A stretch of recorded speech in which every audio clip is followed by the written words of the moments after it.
Hello class 9. Today we'll resume our study from protective inner lining of respiratory passage. I hope the last class was clear to you, and if there is any problem I hope you will come up with that question. Now the entire inner lining of the larynx, trachea, bronchi and bronchioles is formed of ciliated epithelium. You have learned about epithelial tissues in your childhood. Now in the earlier classes we have read about it. Now ciliated epithelium, this is the diagram. As you can see very clearly the cilia part, it is like a brush, and during lifetime this cilia are constantly in motion, driving any fluid that is on them and also any particles that may have come in with the air towards the mouth. The lungs are a pair of spongy and elastic organs formed by the air sacs. They are connecting bronchioles, blood vessels, etc. The two lungs are roughly cone-shaped, tapering at the top and broad at the bottom. The left lung has 2 lobes and the right lung has 3. The left lung is slightly smaller to accommodate the heart in between. So the left lung is slightly smaller to accommodate the heart in between. So this is a very important line, because you can get from here short question or reasoning that why left lung is slightly smaller than the right lung. Then you have to answer this question from here. Now as you know, every delicate organ has got membranes in it. Similarly, lungs has got also membranes. Membranous coverings of the lungs, there are 2 membranes, the inner visceral pleura and the outer parietal pleura, with a watery fluid known as pleural fluid in the pleural cavity found between the 2 membranes. This arrangement provides lubrication for free movement of the expanding and contracting lungs. So here we are learning about 2 layers. One is visceral, another is parietal, and in between there is a watery fluid. Like, you know, in a heart we have pericardium and pericardial fluid. Similarly, here we are getting visceral and parietal pleura, and in between we have got the pleural fluid. And what is the need of this fluid? It helps in the lubrication process. And what this lubrication is needed for? For the free movement of the expanding and contracting lungs. The lungs occupy the greater part of the thoracic cavity. They are located close to the inner surface of the thoracic wall, and their lower bases closely rest on the diaphragm. Now, directly we'll come to this portion, inspiration. Now, this is a result of increase in the size of thoracic cavity, and this increase is due to the combined action of the ribs and the diaphragm. Now, students, here we are going to learn about inspiration, expiration, and how these movements are occurring, how these activities, this phenomenon is occurring, and what is the action, or rather the role played by the ribs, by the diaphragm, and also by a special group of muscles known as intercostal muscles. Now there are 2 types, internal intercostal muscles and external intercostal muscles. Now this inspiration, when we are inhaling inside the air, what happens? Our thoracic cavity is increasing, and this increase, why this increase is happening? It is happening due to the combined action of the ribs and the diaphragm. Now ribs are moved upward and outward by the external intercostal muscles stretched between them, thus enlarging the chest cavity all around. The diaphragm is a sheet of muscular tissue which normally remains arched upward like a dome. See students, in this diagram I am showing you the proper position of the diaphragm. As you can see, this is the diaphragm, and diaphragm, you can see originally it is placed in a dome shaped outline. I hope it is clear to you from this diagram. Now on contraction, it falls or flattens from the dome-shaped outline to an almost horizontal plane and thus contributes to the enlargement of the chest cavity lengthwise. As the diaphragm flattens, it presses the organs inside the abdomen and with the abdominal muscles relaxed, the abdominal wall moves outwards. So you have to learn what is the role played by ribs, by thoracic cavity, by intercostal muscles, and also by the diaphragm. Now, decreased pressure inside the lungs draws the air inward. What's happening? When the thoracic cavity increases in size, definitely the internal pressure will decrease because it will create a vacuum and emptiness inside. The lungs expand, and as a result, the pressure inside the lungs is lowered below the atmospheric pressure, and the outside air, which is at a greater pressure, rushes in to equalize the pressure. Okay, so these are the three, you can say, the mechanism how the air is gushing inside us while we are inhaling the oxygen. Expiration or exhalation is the result of reverse movements of the ribs and diaphragm. The external intercostal muscles relax and the ribs get automatically depressed. The diaphragm is relaxed and is moved upwards to its dome-like outline as a result of the pressure of the abdominal contents when the muscles in the abdominal wall contract. As a consequence of the above mentioned movements of ribs and diaphragm, the cavity of the thorax is diminished and the lungs are compressed, forcing the air out into the atmosphere. So you can see that here we can get everything very, in a reverse way. Just in the reverse way we are getting with that of the inspiration, right? And here also we can see the diaphragm is working in an opposite way than that of the inspiration process. So everything is working in an opposite way.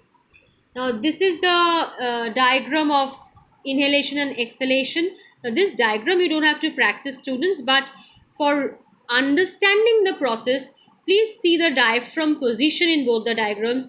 You can see, you can understand very well how the thoracic cavity is increasing in size, how the diaphragm is moving itself, how it is relaxing, how it is contracting. Everything is very clear from these two diagrams. So please go through this diagram to understand the process, and while you are writing your answer you have to explain it. So for that you need to follow this diagram, right? Now we all know that in our brain there are many centers. Brain is the is a key part of our whole body, which is actually the coordinating center of our whole body. We all know that.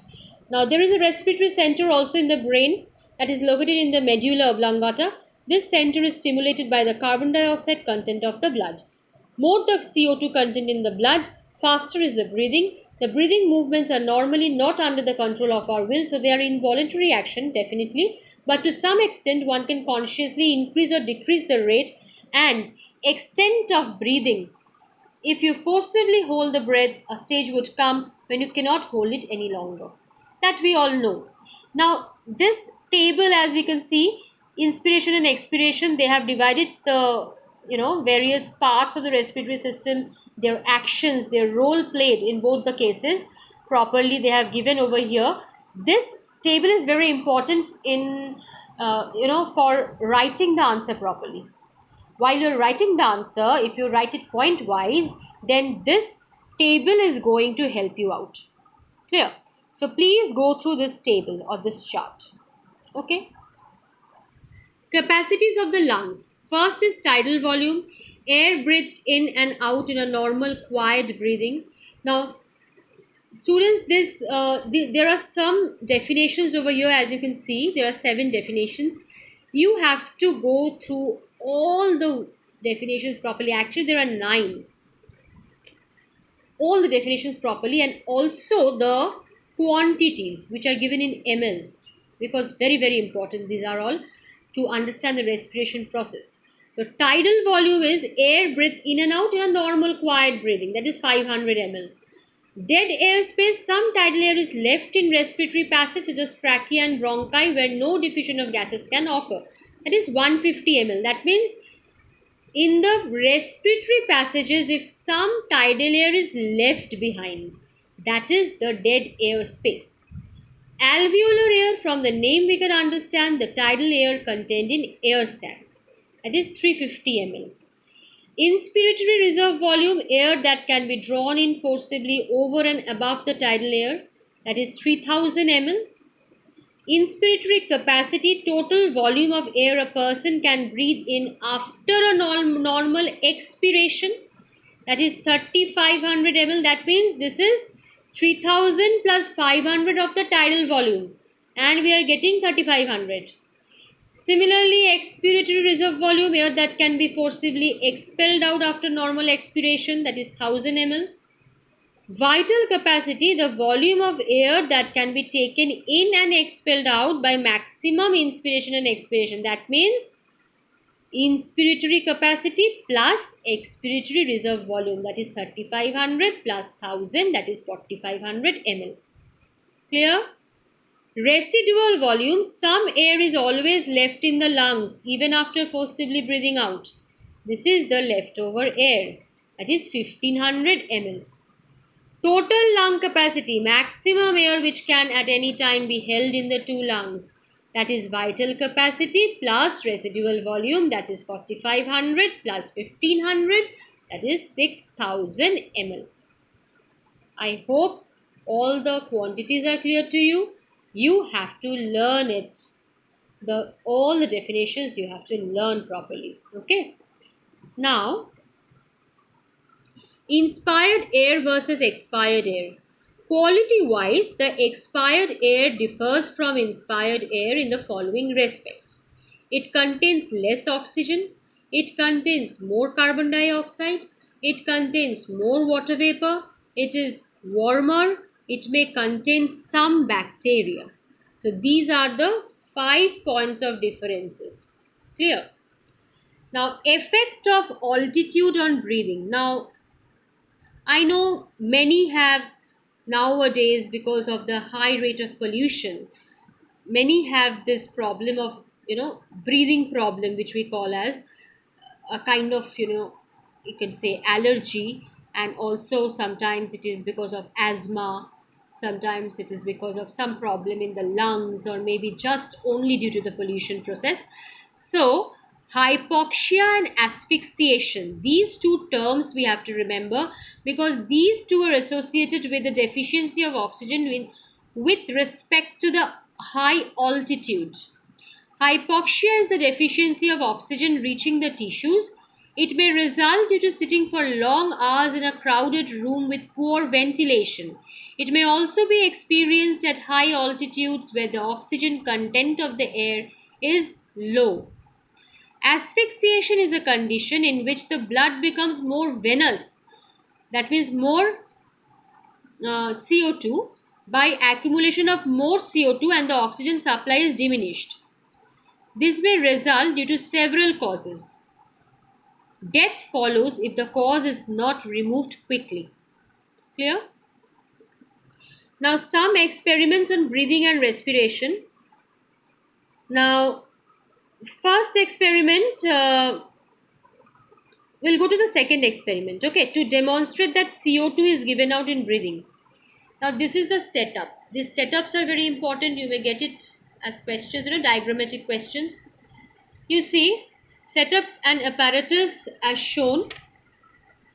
Now, here, clip C is opened and clip D is closed, as we can see from the diagram. Now, air is sucked in by the mouth through the tube at the center. Atmospheric air rushes the flask A, bubbling through the lime water. Next, clip C is closed and clip D is opened, and the exhaling air is blown through the same central tube. This time, the air is forced into flask B, bubbling through its lime water. The process is repeated about 10 times to get proper result, okay? The lime water in flask B, we can see it turns milky much faster than in flask A. This proves that the expired air contains more carbon dioxide than the inspired air, because atmospheric air was rushing inside the flask A and was bubbling the lime water, which we will consider as the inspired air. And flask B, as we were exhaling through that opened central tube, so that is the exhaled air which was showing the result. Clear? Now come to number 5. To show that oxygen is taken in by animals during respiration. This is the setup. Use a small animal such as a cockroach. Take 2 conical flasks A and B. They have shown in the diagram only one conical flask. Place a live cockroach in one flask A and a dead cockroach that has been soaked in formalin to prevent decay in the other flask B. This flask with the dead cockroach acts as a control. Fit a rubber cork in the mouth of each flask and make sure that this apparatus is airtight. Leave the flask for a few hours, after which introduce a small burning candle into each flask as shown. Immediately after introducing the candle, close the mouth of the flask.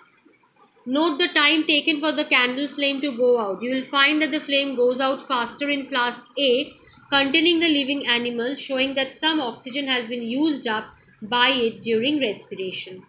So definitely this proves that oxygen is taken in by animals during respiration, because in flask A oxygen level was reducing very fast. That is why the flame of the candle goes off very soon. Clear? Now this table where plant respiration and animal respiration, we are getting both the similarities and differences. Differences definitely more in number than the similarities. Similarities also we have to learn, and differences also. Clear? Okay students, so as much as I have gone through the chapter, you will also go through that only. Okay, if any additions, subtractions I have to make, I will tell you about that. Till now, this is your chapter. I hope the chapter is clear to you. If any problem, you may ask me, and please follow all my classes, all my videos to get updated. Clear? And I am just repeating once again in this video that once I had started with the vegetative propagation chapter, that is not in your syllabus anymore. So please don't go through that chapter, and I will give you in the next day about the reduced syllabus of bio. If you have got it, then it's okay, but those who haven't got it till now, for them I will definitely upload the informations, the required informations about the reduced syllabus for your upcoming board exams. Okay, so don't worry about that. I'll inform you everything about your syllabus, and please go through the question answers. If any problem you are facing, you may ask me. Okay, I'll solve it for you. Thank you.